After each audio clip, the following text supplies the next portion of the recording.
Svalbard. In case you are wondering where on earth Svalbard is, it's a group of islands belonging to Norway, about halfway between the northernmost point of the Norwegian mainland and the North Pole. We flew to Longyearbyen, on the largest island, Spitsbergen. It feels like a ski resort, with very few cars and thousands of snowmobiles. Walking out of town, you are encouraged to carry one of these red sticks in the air. Arctic terns nest by the road, and their mates are very aggressive. If you hold up a stick, they peck at that rather than your head. Mostly, though, we saw these barnacle geese, including this very large family, and some husky kennels. You aren't allowed to go outside the town boundaries without a gun, so when we reached this sign, we had to turn back. There are lots of relics of Longyearbyen's origins as a coal mining town. But we were there to meet our ship, the MS Expedition, and set off on a 10-day voyage. There's no set route, but this map shows the route we ended up taking. We were given a briefing on all sorts of safety procedures, including getting in and out of the Zodiac inflatable boats, and keeping within the safe area ashore. Before we could get off the ship, some of the expedition team would go ahead and scout for bears. They would mark a safe area with flags and keep on watch with their guns. At Magdalenefjord, a group of male walruses was spotted, and we went ashore to have a closer look. A typical walrus is about 10 feet long and weighs about a ton. They like to keep as close together as possible, very sociable, if occasionally grumpy.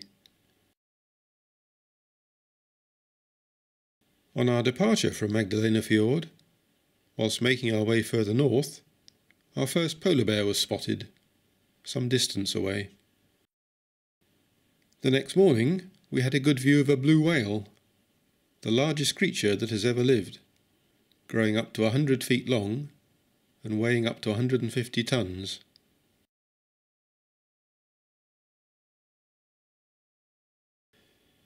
Blue whales feed on krill, small shrimps, and eat about 8,000 kilograms of them each day, which amounts to an astonishing 8 million shrimps.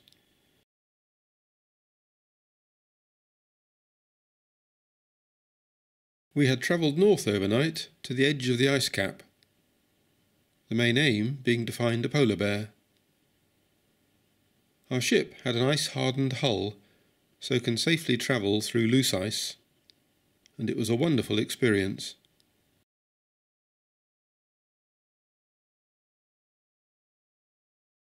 Late morning, a bear was spotted in the far distance, and we made our way slowly towards it. It kept an eye on us, but didn't seem bothered. Once we got within about a half-mile, the captain turned off the ship's engine and let the ship drift with the wind towards the bear. This bear was judged to be almost certainly male and weigh about 900 pounds, that's 64 stone. Keep that weight in mind as you watch him move around the floating ice. Meanwhile, I'll tell you a bit about the trip as a whole. Throughout our trip, we had very little wind and no rough seas. Most days started off misty and brightened up by the afternoon. The temperature was just above freezing most of the time, but it felt colder than that, and we needed all the many layers of clothing we had taken. The ship was very comfortable, the food good, and everyone very friendly and helpful. The format of the trip was that we would get a briefing each evening on what the plan was for the next day. The plan might then change depending on the weather, we had several foggy mornings, and what was spotted along the way.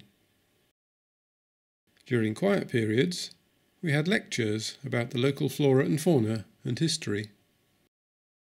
We saw lots of different birds during the trip.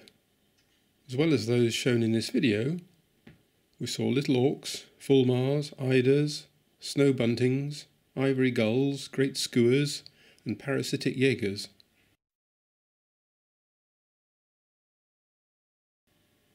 After entertaining us for a couple of hours, the bear wandered off across thicker ice, and we made our way southeast between the islands of Spitsbergen and Nordaustlandet.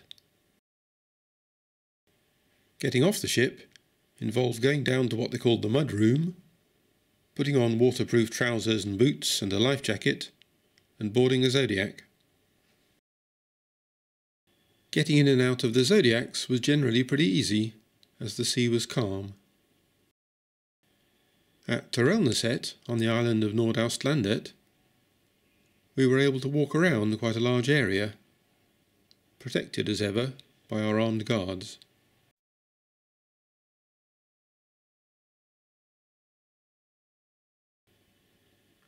There was a surprising number of plants and flowers here.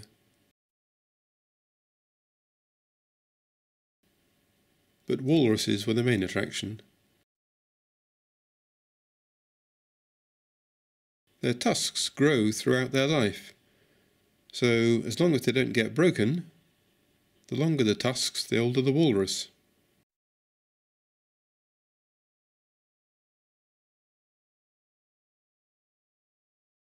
In the water, if you can't see the tusks, they look a lot like hippos.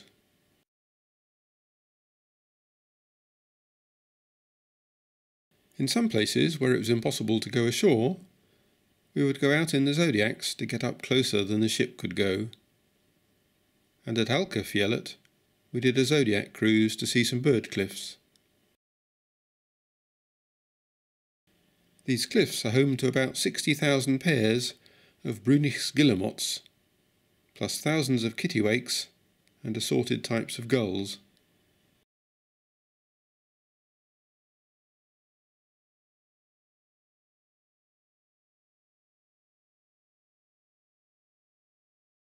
Zodiac cruises are great for getting up close, but it was almost impossible to take steady video because they rock around quite a bit, even in calm water.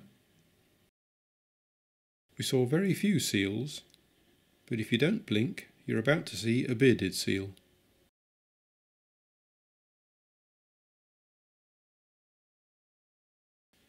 From Alkefjellet, we sailed through very icy and scenic seas to the remote northeast of Svalbard.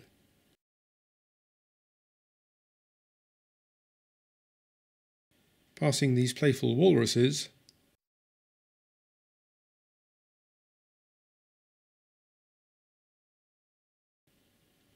and reaching the tiny island of Storøya.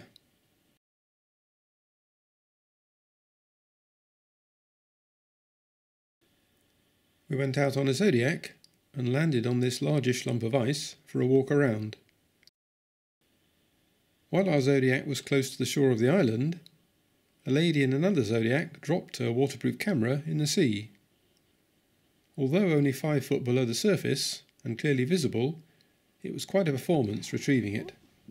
Oh my god, are you serious?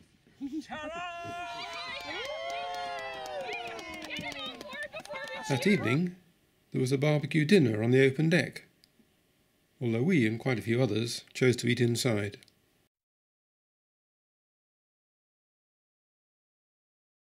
At Isispynten, we again went out in the boats in search of wildlife, spotting this red phalarope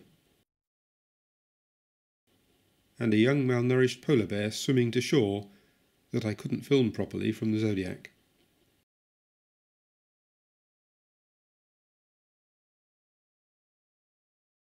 There was a call around midnight telling us that a polar bear had been spotted in the distance. In fact, there were 2 bears, this second one exactly where we were planning to land in the morning. This video was taken between midnight and 1 AM. It never got remotely dark. The bear was nowhere to be found in the morning, so we landed at Sudneset for a walk on the tundra.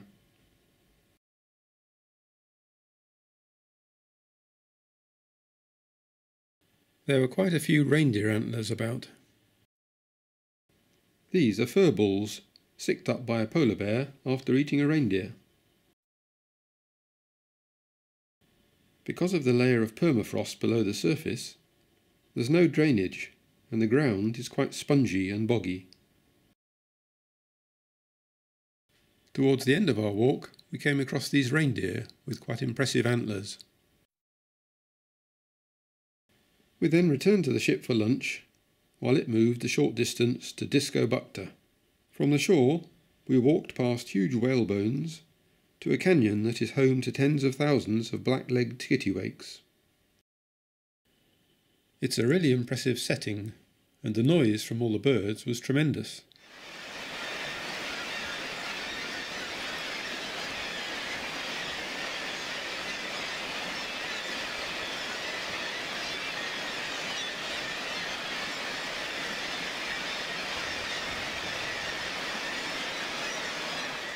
The kittiwake's main predator, living off their eggs, is the Arctic fox, which has a white coat in winter and this brownish coat in summer. From Diskobukta, on the island of Alkefjellet, we cruise southwest to Hornsund.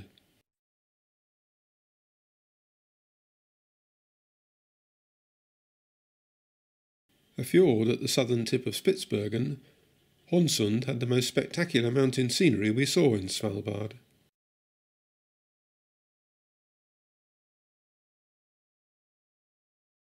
In the morning, we cruised close to the face of a glacier, admiring the weird and wonderful shapes and patterns in the ice.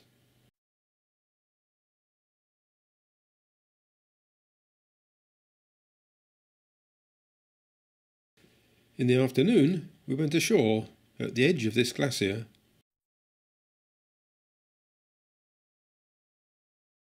And then walked, with some difficulty, up the side of it.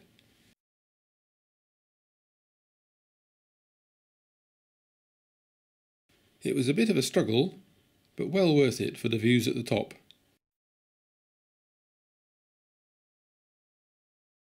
As it had most days, the skies cleared during the day, and by late evening the views were wonderful. The next morning we were treated to an amazing display by fin whales, accompanied by white-beaked dolphins and thousands of birds. The plan for the day had been to cruise slowly over the continental shelf, where the depth of the ocean suddenly drops, as this is where whales often like to feed. However, before we got there, the crew spotted these fin whales 8 miles away in a different direction, and by the time we had finished breakfast, they were all around us. Fin whales grow up to about 90 feet long and 90 tons. As they scoop up krill by the millions, they leave plenty on the surface for the dolphins and birds to enjoy. As always on a trip with a wildlife focus, there were a lot of very keen photographers, some with a lot of bulky and very expensive equipment. They were able to get many stunning photographs. Around lunchtime, we cruised, escorted by dolphins, to the continental shelf as originally planned, and quickly spotted some humpback whales. Little of them appeared above the surface, other than their tail flukes as they dived.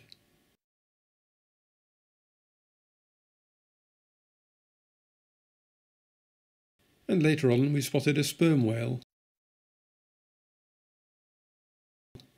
with its distinctive knuckles along its back.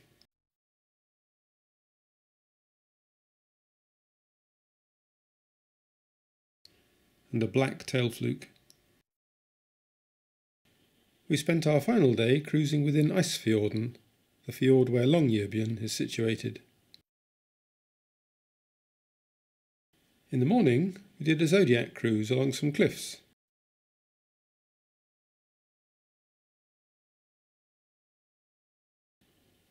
There were several types of birds,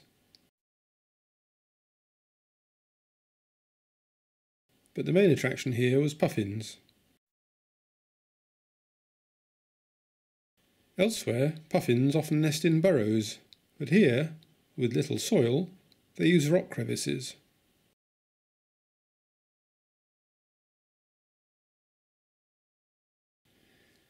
This was our final wildlife viewing outing.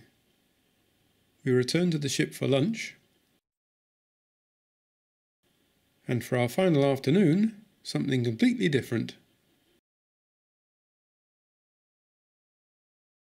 Well, my name is Sasha. Originally I'm from St. Petersburg, but now I live and work here in Pyramiden.